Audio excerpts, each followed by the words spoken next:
Hello home makers, welcome to my channel.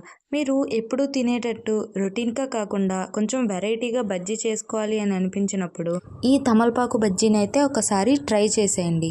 మీకు చాలా బాగా నచ్చుతుంది.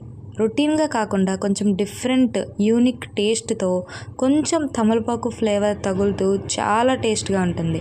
దీనికైతే ముందుగా ఒక బౌల్ తీసుకొని కొంచెం శనగపిండి, అందులో టేస్ట్కి సరిపడినంత ఉప్పు, కొంచెం పసుపు, కొంచెం వాము, ఒకవేళ మీకు నచ్చితే కొంచెం జీలకర్ర వేసుకొని కలుపుకోవాలి.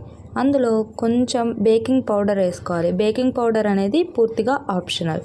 ఇందులో కొంచెం కొంచెంగా వాటర్ పోసుకుంటూ పిండిని మరీ గట్టిగా కాకుండా అలా అని మరీ పల్చగా కాకుండా ఈ కన్సిస్టెన్సీ వచ్చేంత వరకు కలుపుకోవాలి. తరువాత స్టవ్ మీద కడాయి పెట్టుకొని ఆయిల్ పోసుకొని ఆయిల్ హీట్ అయ్యేంత వరకు వదిలేయాలి. ఆయిల్ హీట్ అయిన తర్వాత తమలపాకుని ఈ పిండిలో ఇలా ముంచుతూ ఒక్కొక్కటిగా ఆయిల్లో వేసుకోవాలి. అంతేనండి, చాలా ఈజీ అండ్ సింపుల్ టేస్టీ తమలపాకు బజ్జీ అయితే రెడీ అయిపోతుంది. ఇది మా సైడ్ అయితే చాలా ఫేమస్ అండి. అండ్ దీన్ని ఎక్కువగా భోజనాల్లో అలా పెడుతూ ఉంటారు. టేస్ట్ అయితే మాత్రం చాలా బాగుంటుంది. ఒకసారి తప్పకుండా ట్రై చేసి ఎలా వచ్చిందో అయితే మాత్రం కమెంట్ చేసేయండి.